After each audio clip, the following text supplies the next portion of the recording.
Hello friends, हमारे YouTube channel की series में जिसमें हम कॉन्स्टिट्यूशन पढ़ रहे हैं, आपका स्वागत है। चलिए शुरू करते हैं। हम लोग आज प्रीएम्बल पढ़ने वाले हैं। एग्जैक्टली देखा जाए प्रीएम्बल का हिस्टोरिकल बैकग्राउंड कि ये आया कहाँ से, तो फर्स्ट टाइम मतलब कॉन्स्टिट्यूशन के अंदर अमेरिकन कॉन्स्टिट्यूशन में प्रीएम्बल देखा गया। इसको ऐसा मान सकते हैं कि ये प्रीएम्बल इसलिए डाला जाता है कि इससे ये पता चल जाए कि कॉन्स्टिट्यूशन को किस मोटो के तहत या क्या ध्यान में रखते हुए, या हमारा कॉन्स्टिट्यूशन का तरीका या टाइप क्या है, क्या ध्यान में रखते हुए उसको लिखा गया है, बनाया गया है। ये चीजें हमें प्रीएम्बल बता देता है। मतलब किसी भी बुक को जब हम खरीदते हैं तो उस बुक का एक प्रीएम्बल होता है, और उसको अगर हम पढ़ते हैं तो पता चल जाता है कि वो बुक किस चीज के बारे में है, कैसी मतलब उसमें चीजें हैं और हमें क्या क्या इंफॉर्मेशन मिल सकता है। तो प्रीएम्बल एग्जैक्टली क्या है? प्राइमा फेसी है। मतलब आप यूं समझ लो कि जनरल ओवरव्यू है, जिससे पता चल जाएगा कि क्या उसका सोल है।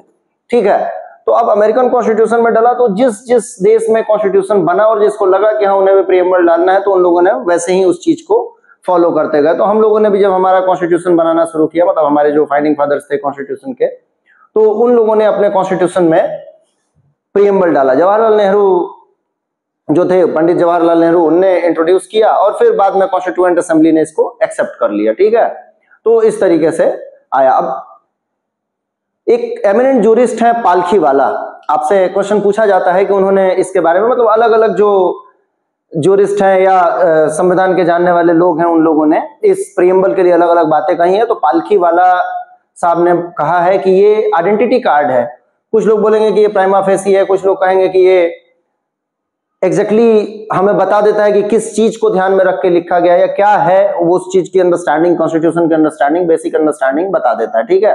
तो ये क्वेश्चन आपसे पूछा जाता है कि पालखीवाला ने इसको क्या कहा है, और भी अंबेडकर साहब ने क्या कहा, किसने क्या कहा। तो ऐसी चीजें पूछी जाती हैं आपके एग्जाम में, थोड़ा ध्यान दे लेना। ठीक है। अब देखो इसमें जो हमारा प्रीएम्बल है उसमें देखिए, द प्रीएम्बल ऑफ इंडिया या Indian constitution is an essential introduction that encapsulate the philosophy and the core value in which entire the document rests। ये बताता है कि हमारा कोर वैल्यू क्या है, मतलब हमारे संविधान को क्या ध्यान में रख के, जो मैंने पहले ही बता दिया आपको। It sets out the intentions of the framers, reveals the spirit which the constitution was drafted. ये बताता है कि जो हमारे कॉन्स्टिट्यूशन बनाने वाले फाइंडिंग फादर्स थे, उन लोगों ने किस चीजों को ध्यान में रखा, क्या हमारे कॉन्स्टिट्यूशन का सोल है कि क्या मतलब चीजें इसमें होंगी, हमारा देश कैसा होगा, हमारा संविधान कैसा होगा, वो चीजें इसमें डाला हुआ है। ठीक है। Provide the instinct of the vision for India as independent nation, मतलब हमारे भारत के लिए उनका क्या वो है, हमारे कॉन्स्टिट्यूशन को क्या ध्यान में रख के लिखा गया, क्या विजन है, विजनरी मिशन क्या है। Serving as the guiding light for the interpreting constitutional provisions, मतलब हमारे जो भी कॉन्स्टिट्यूशनल प्रोविजन होंगे संविधान को पढ़ते टाइम, तो वो हमें बता देगा प्रीएम्बल जब पढ़ेंगे कि संविधान हमारा कैसा है, क्या है। क्लियर है। The preamble articulates the idea of justice, liberty, equality, fraternity, principal that shape Indian democracy and the governance at every level. अब देखिए इसमें यह है कि हमारे यहाँ जस्टिस कैसा होगा, कितने तरह के जस्टिस मिलेंगे, लिबर्टी कैसा होगा, इक्वालिटी है कि नहीं है, भाईचारे की बात की गई है कि नहीं, ये सारे प्रिंसिपल्स को ध्यान में रखते हुए इंडियन डेमोक्रेसी किस टाइप की होगी, क्योंकि डेमोक्रेसी के भी अलग अलग वो रहते हैं, तो किस टाइप की डेमोक्रेसी को हमने अपनाया है। ये सारी चीजें जब हम प्रीएम्बल को पढ़ेंगे तो एक मोटे तौर पे हमें जानकारी मिल जाएगी कि हमारा प्रीएम्बल क्या बता रहा है, या हमारा संविधान किस चीज के बारे में या कैसा है। क्लियर है। देखिए historical background, the origin preamble can be traced from the objective resolution propose by the Jawaharlal Nehru. मैंने आपको पहले ही बता दिया है, एक ऑब्जेक्टिव रेजोल्यूशन के साथ जवाहरलाल नेहरू आते हैं। कब? 22 जनवरी 1947 को, कि हमारे संविधान में भी प्रीएम्बल होगा, और वो प्रीएम्बल कैसा होगा उस चीजों पे फिर डिबेट होती रही। ठीक है। द कॉन्स्टिट्यूएंट असेंबली, जो हमारी संवैधानिक व्यवस्था के लिए, संविधान बनाने के लिए जो कॉन्स्टिट्यूएंट असेंबली बनी थी, उसके सामने 22 जनवरी को इनने इसको प्रेजेंट किया। ठीक है। This resolution led the foundation for the Indian Constitution and its guiding values when the Constitution was adopted on November 26, 1949। ये डेट इंपॉर्टेंट है, इससे भी ज्यादा डेट ये इंपॉर्टेंट है कि हमारे इस प्रीएम्बल को किस दिन एक्सेप्ट किया गया। तो कॉन्स्टिट्यूएंट असेंबली ने फाइनली 26 नवंबर 1949 को एक्सेप्ट कर लिया। was included as the concise summary of the national ideas these values were redefined time to time, मतलब उस समय जब लिखा गया, तो ये मैं किस चीज की एक समरी है कि भाई क्या चीज ध्यान में रखें हम कॉन्स्टिट्यूशन लिख रहे हैं, इसको हमने एक्सेप्ट कर लिया। 26 नवंबर को आपसे पूछा जाएगा 1949 को, ठीक है, कि किस आइडिया के साथ हमारा नेशन डेवलप्ड होगा। फिर टाइम टू टाइम क्या होगा कि मतलब आगे चल के 1976 में जो 42nd कॉन्स्टिट्यूशनल अमेंडमेंट होगा, तो इसमें 3 वर्ड जोड़ दिए जाएंगे, मतलब कुल मिला के अमेंडमेंट किया जाएगा आर्टिकल 368 के तहत, ठीक है। तो आर्टिकल 368 हम लोग पढ़ेंगे। आप अभी इतना याद रखो बार बार जब मैं नाम ले रहा हूं तो, कि आर्टिकल 368 कॉन्स्टिट्यूशन के अंदर बदलाव के लिए बनाया गया। मतलब जैसे मान लो कि कॉन्स्टिट्यूशन में कुछ चेंजेस करने हो, तो आर्टिकल 368 के तहत जो भी उसके प्रोविजन है, किस टाइप का है, वो सिंपल मेजोरिटी वाला है, स्पेशल मेजोरिटी के लिए, स्टेट के कंसेंट के साथ है, तो वो ध्यान में रख के हम लोग कॉन्स्टिट्यूशन को अमेंड कर सकते हैं, ठीक है। तो 42nd कॉन्स्टिट्यूशनल, हम लोग कल परसों से ही ये चीज देख रहे हैं लगातार कि 42nd कॉन्स्टिट्यूशनल अमेंडमेंट एक्ट के तहत बहुत सारे बदलाव किए गए हमारे संविधान में, इसलिए इसको मिनी कॉन्स्टिट्यूशन भी बोला गया है। तो 3 वर्ड जुड़े गए। देखिए अब आपके वनडे के जितने भी एग्जाम होंगे उनमें क्वेश्चन पूछा जाएगा कि क्या हमारे रूट कॉन्स्टिट्यूशन में, मतलब जो पहला कॉन्स्टिट्यूशन लिखा गया था उसमें मतलब ये 1949 वाले में ये वर्ड थे, या कौन से नए वर्ड जोड़े गए बाद में 42nd कॉन्स्टिट्यूशनल अमेंडमेंट एक्ट में, ये क्वेश्चन हमसे पूछा जा सकता है। तो देखिए सोशलिस्ट, सेकुलर और इंटीग्रिटी, 3 वर्ड नए जोड़े गए। आप जानते हैं 42nd कॉन्स्टिट्यूशनल अमेंडमेंट एक्ट हुआ और उसमें बहुत सारे चेंजेस हुए, तो उसमें ये भी जोड़े गए। सोशलिस्ट क्या, अब आपसे क्वेश्चन ये भी पूछा जाएगा कि क्या ये सोशलिस्ट, सेकुलर और इंटीग्रिटी कहीं हमारे कॉन्स्टिट्यूशन में पहले भी था, तो हाँ था। एग्जैक्टली क्या है कि ऐसे प्रोविजन, मतलब ऐसा मोटो तो इनका था ही कि भारत के टुकड़े नहीं हो सकते हैं, ठीक है, भारत एक ऐसा देश है जहां पर सोशलिस्ट आइडियोलॉजी को डेवलप किया जाता है, सेकुलर है जहां पर कोई देश का अपना एक रिलीजन नहीं है, सभी लोगों को, सेकुलर मतलब होता है जो सभी रिलीजन को समान रेस्पेक्ट दे, मतलब अपने कंट्री का कॉन्स्टिट्यूशन वाइज कोई रिलीजन डिफाइंड नहीं है, जैसे कि आप देखोगे पाकिस्तान या अदर कंट्रीज ने अपने रिलीजन को डिफाइन कर रखा है, वैसा हमारे देश में नहीं है, ठीक है। हम लोग सेकुलर है, सभी, चाहे वो हिंदू हो, चाहे वो मुस्लिम हो, सिख हो, ईसाई हो, कोई भी हो, सभी लोगों को हम लोग समान वेटेज देते हैं, इक्वल ट्रीट करते हैं, कहीं भी उसमें भेदभाव नहीं करते, तो ये बहुत अच्छी बात है। तो ये चीज है, ठीक है। Reflect the evolving of social and political aspirations. अब ये डीपीएसपी में कुछ चीजें डीपीएसपी में थी, कुछ फंडामेंटल राइट्स में थी हमारे। आप जानते हो फंडामेंटल राइट्स में रिलीजियस फ्रीडम था, अपने रिलीजन को मानना, उसके कंडक्ट को करना, उसकी प्रीचिंग, मतलब जैसा भी उसका पूजा पाठ का तरीका है उसको अपनाना, ये सारी आजादी थी हमारे संविधान में पहले, ठीक है। एग्जैक्टली जो हमारा प्रीएम्बल लिखा गया था उसमें वो 3 वर्ड नहीं थे, उनको आप गायब कर लो, तो हमारा प्रीएम्बल कुछ ऐसा था, ठीक है। अब यहां से क्वेश्चन पूछा जाएगा, जैसे we the people of India, मतलब जब नेहरू जी इसको इंट्रोड्यूस कर रहे थे तो वो ये नहीं बोले कि आई नेहरू और कुछ भी ऐसा, उनने बोला we the people of India. इसमें क्वेश्चन पूछा भी जाएगा, आगे हमने डाला भी है स्लाइड में, कि ये क्या बता रहा है, हमारे डेमोक्रेटिक स्ट्रक्चर को बता रहा है जहां पर जनता सेंटर में है, ठीक है। मतलब सोर्स ऑफ कॉन्स्टिट्यूशन कौन है, आपसे क्वेश्चन पूछा जाएगा एग्जाम में, वनडे के एग्जाम या कोई भी एग्जाम हो, ये क्वेश्चन बार बार पूछा गया है और पूछा जाते रहा है, और आगे भी पूछा जाएगा कि सोर्स ऑफ इंडियन कॉन्स्टिट्यूशन क्या है। और ये हमें कहां से पता चलता है, तो ये हमारे प्रीएम्बल से पता चलता है कि we the people of India, मतलब हम भारत के लोग। क्लियर है, हिंदी वाले बच्चे ध्यान देना। Having solemnly resolve the constitute India into a sovereign socialist and secular. अब देखो इंडिया का क्या, कैसी कंट्री होगी, तो एक सोवरियन कंट्री है, मतलब जिसपे किसी का भी दबाव नहीं हो सकता, हम अपने टेरिटरी के अंदर आजाद हैं, किसके साथ कैसे रिलेशन स्टैब्लिश करना है, हमारे देश में क्या डिसीजन लेना है, हम किसी के प्रेशर में आकर के, या कोई हम पे अपने लॉ नहीं थोप सकता, हम पूरे इंडिपेंडेंट हैं अपने डिसीजन लेने के लिए अपने टेरिटरी के अंदर। क्लियर है। तो सोशलिस्ट आप जानते हैं समाजवादी विचारधारा है ही हमारी, और सेकुलर हम किसी भी पंथ, धर्मनिरपेक्ष, हम किसी के भी धर्म या पंथ पे उंगली नहीं उठाएंगे। डेमोक्रेटिक रिपब्लिक, हमारे यहाँ डेमोक्रेसी लगा हुआ है, आप जानते हैं, जहां पर जनता वोट डालती है और उनके रिप्रेजेंटेटिव्स जाते हैं पार्लियामेंट में, पार्लियामेंट्री फॉर्म ऑफ गवर्नमेंट अपनाया हमने, ठीक है। तो डेमोक्रेटिक रिपब्लिक लगा हुआ है। And to secure all its citizen, बहुत इंपॉर्टेंट, ध्यान देना, यहां पर हमारा प्रीएम्बल ये बात कर रहा है कि सिर्फ एक पर्सन या किसी स्पेसिफिक काइंड ऑफ पर्सन की बात नहीं कर रहा है, किसकी बात कर रहा है, ऑल इट्स सिटीजन, मतलब जो भी हमारे रूल रेगुलेशंस राइट होंगे वो सभी सिटीजन के लिए इक्वल होंगे। क्लियर है? देखिए, to secure all its citizen justice, और जस्टिस भी कितने तरह की है according to preamble, social, economic and political justice. Clear है? तो सभी सिटीजन को अगर जस्टिस हम दे रहे हैं तो उसमें कोई भेदभाव नहीं होगा, कोई भी कैसा भी हमारे देश का नागरिक है उसको हम सोशल, इकोनॉमिकल और पॉलिटिकल तीनों जस्टिस एक जैसा देंगे। Liberty of thought, expression, belief, faith and worship, ये पूछा भी जाता है कितने तरह की लिबर्टी दी गई है, कितने तरह का जस्टिस दिया गया, तो गिन लेना 3 तरह का है, इधर गिन लो। क्या है? थॉट है, एक्सप्रेशन है, बिलीव है, फेथ है एंड वर्शिप है। ठीक है, मतलब हमें छूट है, हम क्या सोचते हैं ये हमारा अपना पर्सनल मैटर है, इसमें कोई नहीं बोल सकता। एक्सप्रेशन क्या होगा हमारा, कैसा होगा, हमें किस चीज में विश्वास है, किस चीज में नहीं है, वो कोई धर्म हो सकता है, कोई चीज हो सकती है। ठीक है, कैसा फेथ है हमारा, और हमारे वर्शिप का टेंडेंसी कैसा है, हम कैसे वर्शिप करना चाहते हैं, ये सब का में लिबर्टी है, हम अपने हिसाब से करेंगे। ठीक है, equality of status and of opportunity and to promote among them all fraternity. देखिए, अब इक्वालिटी ऑफ स्टेटस है एंड अपॉर्चुनिटी है। क्लियर है? ये ध्यान रख लेना कि अपॉर्चुनिटी और स्टेटस की इक्वालिटी कितने तरह की है, तो सबको इक्वल स्टेटस देने की कोशिश करेगी गवर्नमेंट, ये मिलेगा।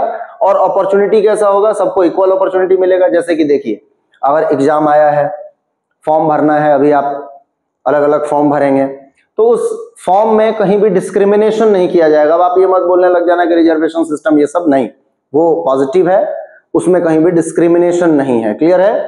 तो ये आप ध्यान रखेंगे। Assuring the dignity of fraternity, मतलब भाईचारा, सभी लोगों में आपस में भाईचारा बना रहेगा, हम लड़ेंगे नहीं। ठीक है, assuring the dignity of the individual and the unity and integrity of the nation. Clear है?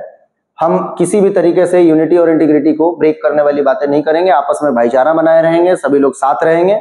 ठीक है, in our constituent assembly the 26th day of November 1949, ये आपको याद होना चाहिए डेट कि कब हमारे कॉन्स्टिट्यूएंट असेंबली ने इसको एक्सेप्ट किया, इनेक्ट किया हमारे प्रीएम्बल को, तो 26 नवंबर, ये डेट याद रखना है आपको। 26 नवंबर 1949। क्लियर है? Do here by adopt, enact and give to our self this constitution. Clear है? ये संविधान हम अपने आप को देते हैं, इसको लागू करते हैं और आत्मार्पित करते हैं। क्लियर है? ये चीजें आपसे पूछा जाएगा। प्रीएम्बल आपको याद होना चाहिए, क्योंकि कई बार क्या होता है कि जो लोग मेंस देंगे पीसीएस वगैरह का, पीएससी का, उनको या यूपीएससी के मेंस देंगे, उनको प्रीएम्बल लिखने के लिए आता है और प्रीएम्बल को डिफाइन करने के लिए आता है, तो ये भी याद रखें। चलिए, स्ट्रक्चर ऑफ द प्रीएम्बल देखिए, प्रीएम्बल जो है वो we the people of India, पहले ही मैं डिक्लेयर कर चुका हूं, आपको बता चुका हूं। Establishing that the constitutional authority originate from the citizen themselves, मतलब मैंने बोला था कि इसका सोर्स क्या है, सोर्स ऑफ इंडियन कॉन्स्टिट्यूशन क्या है, तो भारत के लोग, मैंने पहले ही आपको बता दिया था। It goes on the declare India a sovereign secular socialist, ठीक है, democratic republic, affirm the nation to commitment securing justice, liberty, equality and fraternity. आपको ये पूरी चीजें मैं बता चुका हूं। भाईचारा रहेगा, सबको जस्टिस मिलेगा। ठीक है, जस्टिस भी कितनी तरह की होंगी, हमारा कंट्री कैसा है, सोवरियन है, सेकुलर है, सोशलिस्ट है, डेमोक्रेटिक रिपब्लिक है, ये हमारा पूरा अब कॉन्स्टिट्यूशन हमारा होगा तो किस चीज को ध्यान में रखते हुए लिखा जाएगा, ये सारी चीजें यहाँ पे क्लियर हो रही हैं। ठीक है, the powerful text not only express the fundamental aims of the governance but also set the tone for all constitutional provisions। Clear है? ये बताता है कि पूरे कॉन्स्टिट्यूशनल प्रोविजंस किस चीज को ध्यान में रखते हुए लिखा जाएगा। द एडॉप्शन डेट मैं आपको पहले ही बता चुका हूं, जब प्रीएम्बल बता रहा था तभी, कि 26 नवंबर 1949 is a landmark in the Indian legal history. Clear है? ये स्क्रीनशॉट ले लो, यहां से बहुत सारे क्वेश्चन बनते हैं, अगर आप चाहो तो मैं हट जाता हूं। क्लियर है? चलिए,